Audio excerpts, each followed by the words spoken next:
The betrayal beneath the spotlight. It's funny how life can shift from a dream to a nightmare in the blink of an eye.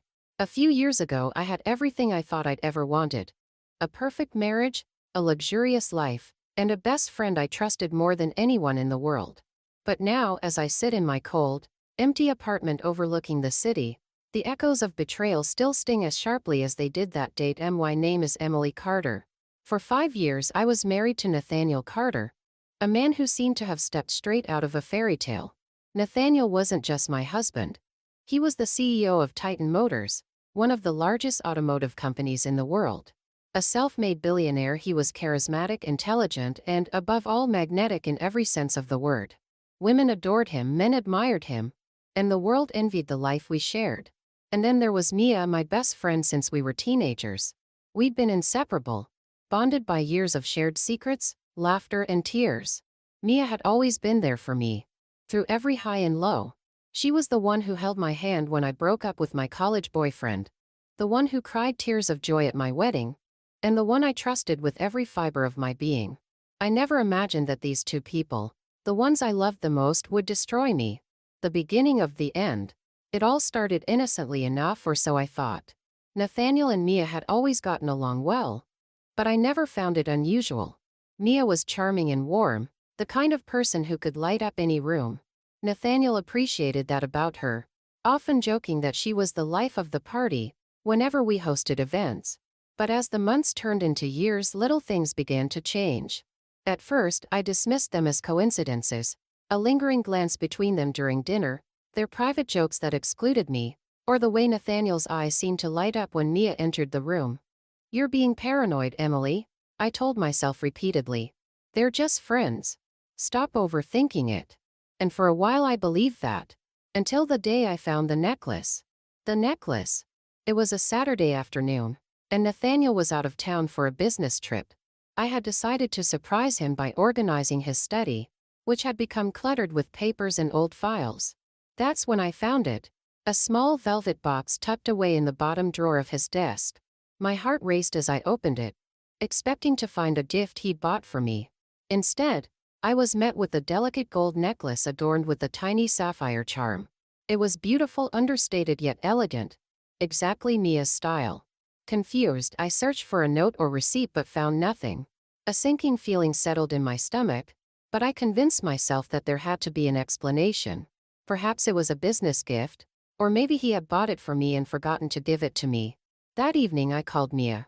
"Hey, have you talked to Nathaniel lately?" I asked, trying to keep my voice casual. Mia hesitated for a moment before replying. "No, not since last week." "Why?"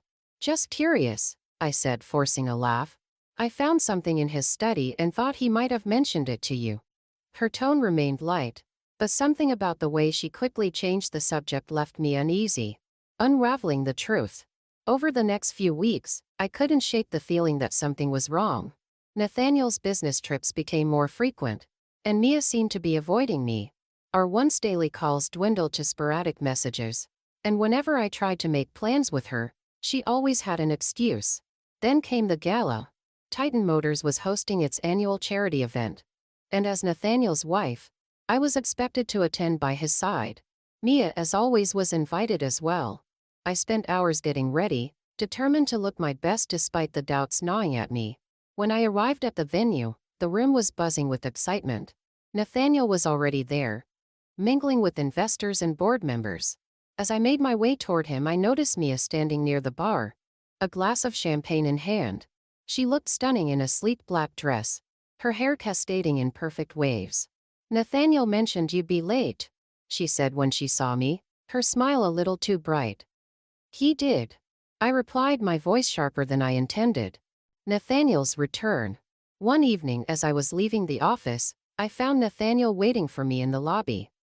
He looked better than the last time I'd seen him, more composed, though there was a sadness in his eyes that hadn't been there before. "Emily," he began, his voice hesitant. "I just wanted to say congratulations. The Phoenix is incredible." "Thank you," I replied, keeping my tone neutral. There was an awkward silence before he continued. "I also wanted to apologize for everything. I know I can't undo what I did, but I'm truly sorry for the pain I caused you." I studied him for a moment, searching for any hint of insincerity. But all I saw was a man who had been humbled by his mistakes. "I appreciate the apology, Nathaniel," I said finally. "But I've moved on.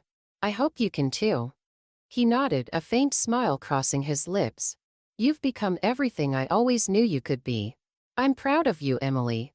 With that, he turned and walked away, leaving me with a strange sense of closure.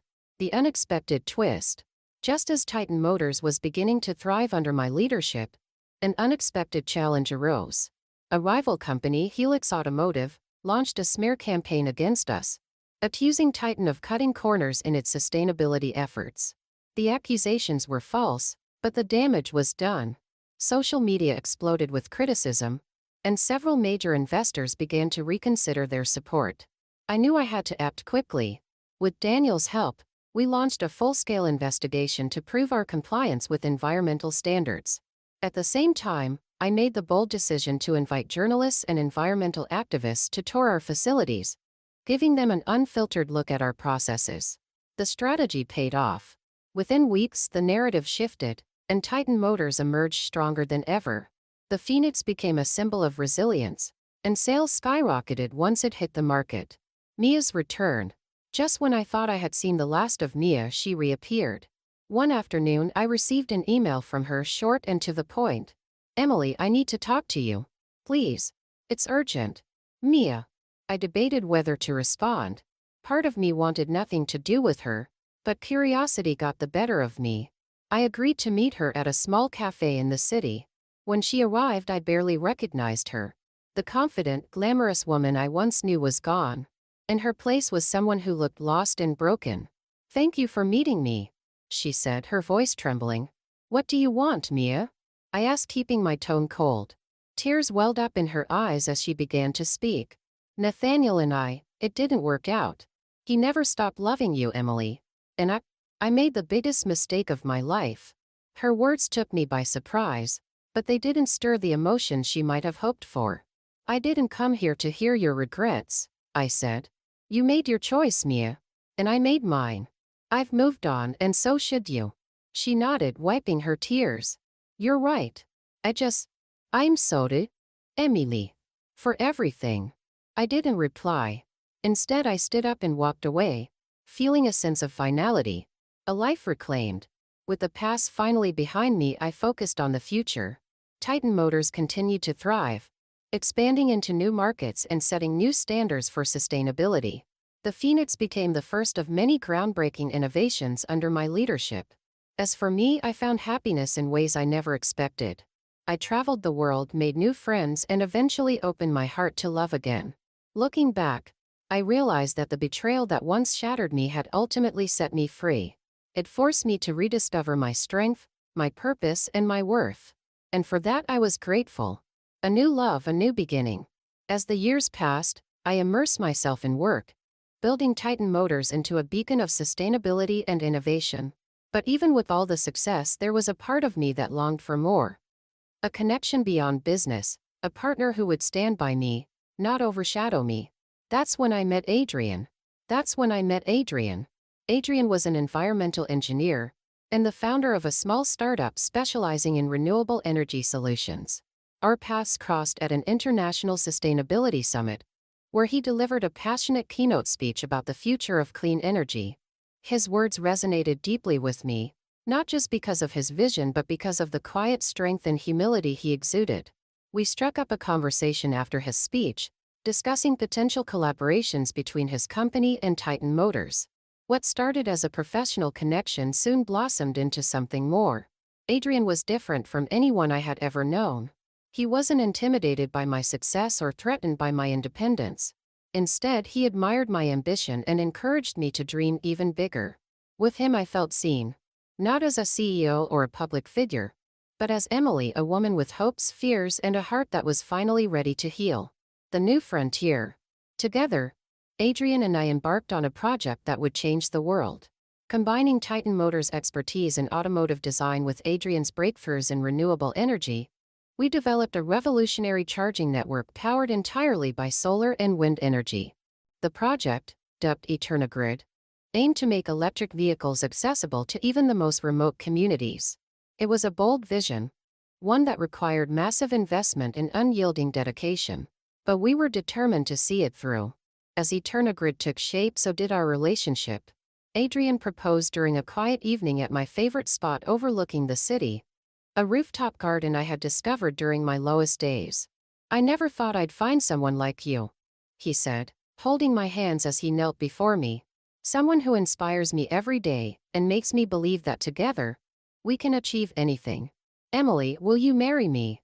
Tears filled my eyes as I said yes, my heart swelling with a joy I hadn't felt in years. The final encounter. One day, as Adrian and I were finalizing plans for Eternagrid's launch, I received an unexpected invitation. Nathaniel wanted to meet with me. First, I hesitated. Our lives had taken such different paths, and I wasn't sure what he could possibly have to say. But curiosity won out, and I agreed to meet him at a private club downtown. Nathaniel was waiting for me when I arrived, looking every bit as polished as he had in our younger days. But there was a weariness in his eyes, a reminder of the hardships he'd endured since our divorce. "Emily," he said, standing to greet me. "Thank you for coming." "What is it, Nathaniel?" I asked, keeping my tone neutral. He hesitated, as if searching for the right words. "I wanted to tell you how proud I am of you. You've taken Titan Motors to heights I never imagined. And Eternagrid. It's going to change everything." "Thank you," I replied, though his praise felt unnecessary. "I also wanted to apologize again," he continued. "Not just for what happened between us, but for underestimating you. I thought I had all the answers, but it turns out you were the one who truly understood what this company and this industry needed."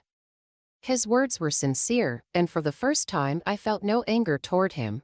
"We all make mistakes, Nathaniel," I said. "What matters is what we learn from them." He smiled faintly. "I hope you're happy, Emily. You deserve to be." "I am," I replied, thinking of Adrian and the life we were building together. A legacy of change.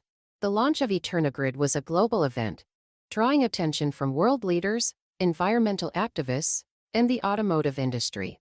Adrian and I stood side by side as we unveiled the network, watching as our vision became a reality.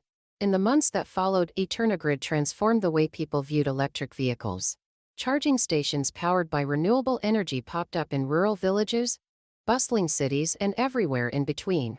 Titan Motors became synonymous with sustainability, setting a new standard for the industry. As for me, I found fulfillment not just in my career but in my personal life. Adrian and I married in a small ceremony surrounded by close friends and family. Daniel was there, as were a few of my closest colleagues. Even Mia sent a message of congratulations, though she didn't attend the wedding. It seemed she had finally found peace, moving abroad to start anew. Looking ahead. Today, as I write this, I'm sitting in the rooftop garden where Adrian proposed. The sun is setting, casting a golden glow over the city.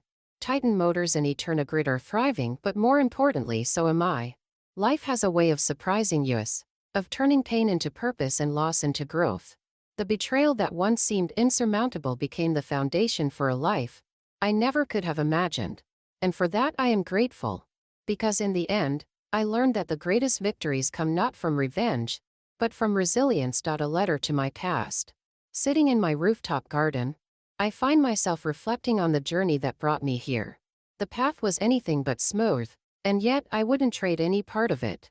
I've come to realize that every twist, every betrayal, and every triumph was a necessary step toward the person I am today. With a pen in hand, I begin to write a letter, not to anyone in particular, but to my younger self, the Emily who once felt lost and broken. Dear Emily, I know how much you're hurting right now. Your world feels like it's falling apart, and the people you trusted most have let you down in ways you never imagined. It's okay to feel angry. It's okay to cry. But I want you to know something. This pain will not define you. You're stronger than you think. One day you'll look back on this moment not with bitterness, but with gratitude. You'll see it as the beginning of a transformation, the spark that ignited a fire within you. There will be days when you doubt yourself, when the weight of the world feels too heavy to bear. On those days, remember this: you are capable of more than you know. You will rise from the ashes of this betrayal and build a life that is entirely your own. you will find love again. Not the kind that diminishes you, but the kind that lifts you higher. You will create something extraordinary, something that leaves a lasting impact on the world. And most importantly, you will find peace. So hold on, Emily. The best is yet to come. With love, your future self. As I fold the letter and place it in my journal, I feel a sense of closure. Writing these words has reminded me of how far I've come, and how much I've grown. The legacy lives on. Years pass and the world continues to change. Titan Motors becomes a global leader in sustainability, with Eternogrid expanding to new countries and continents. Adrian and I balance our professional and personal lives, raising a family while staying true to our shared mission of making the world a better place. Our children grow up surrounded by innovation and compassion, learning the importance of resilience and integrity. They know the story of how their mother overcame betrayal and heartbreak, and I hope it inspires them to face their own challenges with courage. One day, as I walk through the headquarters of Titan Motors, I notice a plaque on the wall. It reads, "In honor of Emily Carter, a visionary leader who turned adversity into opportunity and built a legacy of change." Tears well up in my eyes as I read the words. It's a reminder that no matter how difficult the journey, it's always worth it to keep moving forward. The final chapter. As I watch the sunset from my garden, Adrian joins me, wrapping his arms around my shoulders. "What are you thinking about?" he asks, his voice warm and familiar. "Everything," I reply with a smile. "How far we've come, how much we've accomplished, and how lucky I am to have found you." He kisses my forehead, and we sit in comfortable silence, watching as the sky turns shades of pink and orange. Life is imperfect, it never is. But it's beautiful in its imperfection. And as I sit here surrounded by love and purpose, I know one thing for certain. I am exactly where I'm meant to be.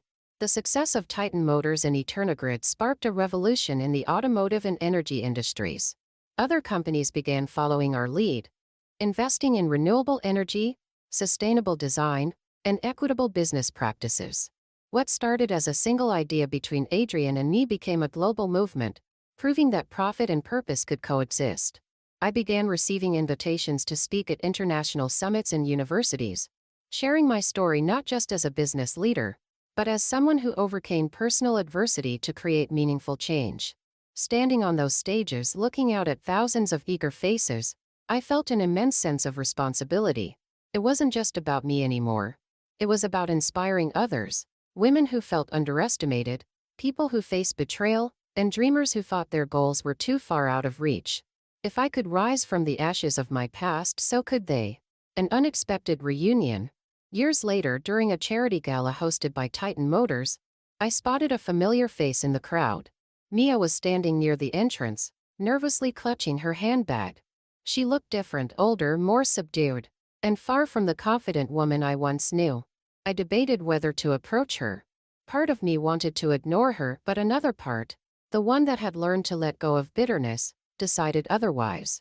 "Mia," I said, approaching her with a calm demeanor. She turned, her eyes widening in surprise. "Emily, I didn't think you'd want to see me. What brings you here?" I asked, keeping my tone neutral. "I've been volunteering with an organization that works with underprivileged women," she explained. "They're one of the beneficiaries of tonight's event." I nodded, impressed by her efforts but still cautious. "It's good to see you doing something meaningful." Mia hesitated before speaking again. "Emily, I know I don't deserve your forgiveness, but I want you to know how sorry I am for everything I did to you. Losing your friendship was the biggest regret of my life." Her words were sincere, and for the first time I felt a genuine sense of closure. "I forgave you a long time ago, Mia," I said. "Not for your sake, but for mine. Holding on to anger doesn't help anyone." She nodded, tears in her eyes. "Thank you, Emily. That means more than you know. A life well lived."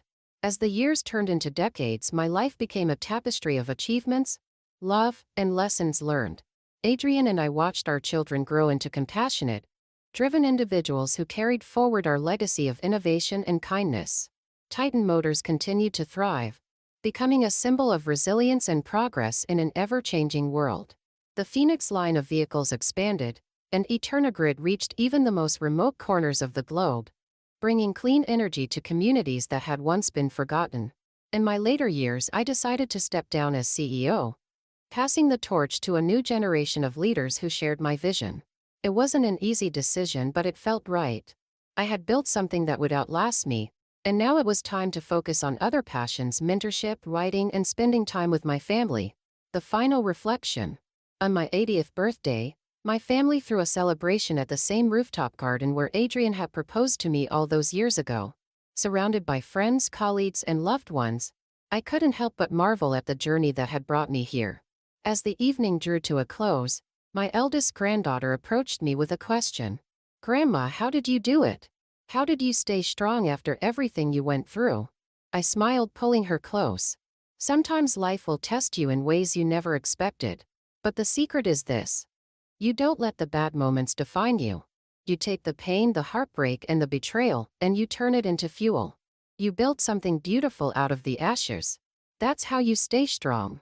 She nodded thoughtfully, and I saw a spark of determination in her eyes, the same spark that had once carried me through my darkest days. As the stars lit up the night sky, I felt a deep sense of peace. My life hadn't been perfect, but it had been full of challenges, triumphs, and moments that mattered. And as I looked around at the faces of those I loved, I knew that every choice, every heartbreak, and every victory had led me to this moment. A life well lived, a legacy well earned, mentorship in new horizons. Stepping away from the role of CEO didn't mean stepping away from the world I had helped shape. In my retirement, I devoted myself to mentoring young entrepreneurs, particularly women, who often faced the same doubts and barriers I had encountered earlier in my career. I founded the Emily Carter Foundation, an organization dedicated to supporting startups focused on sustainability, social impact, and technological innovation. The foundation provided grants, mentorship programs, and networking opportunities, creating a ripple effect of positive change.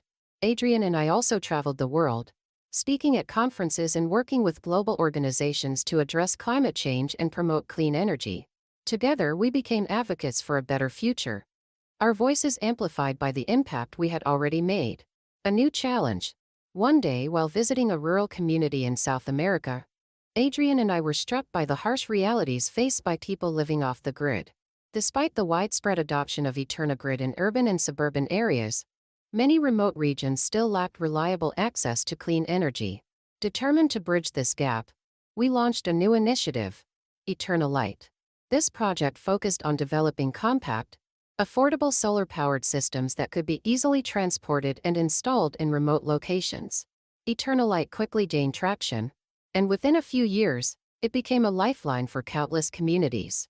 Schools gained access to electricity for the first time, clinics could store vaccines safely, and families no longer had to rely on harmful kerosene lamps. Standing in one of these villages, watching children study under electric lights powered by the sun, I felt a sense of fulfillment that no award or accolade could ever match. A lifetime of love. Adrian and I spent our golden years side by side, continuing to support one another in every endeavor. Our love only deepened with time, rooted in mutual respect and the shared belief that we could make the world a better place. Our children and grandchildren often joke that we were the ultimate power couple. But for us, it was never about power. It was about purpose, and the joy of walking through life with someone who shared that purpose.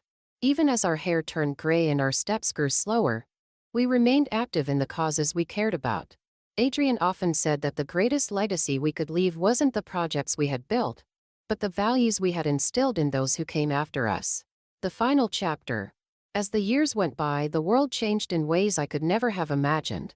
Technologies advanced, new leaders emerged, and the seeds we had planted grew into thriving forests of innovation and compassion. On a quiet morning, surrounded by my family in the home Adrian and I had built together, I took a moment to reflect. My life had been a tapestry of triumphs and trials, love and loss, but through it all I had remained true to myself. The Emily who had once doubted her worth, who had been broken by betrayal, was long gone. In her place was a woman who had built a legacy of strength, resilience, and hope. A legacy that would endure long after I was gone. As I closed my eyes, I felt an overwhelming sense of peace. My story was complete, but the stories of those I had touched were just beginning. And that was more than enough.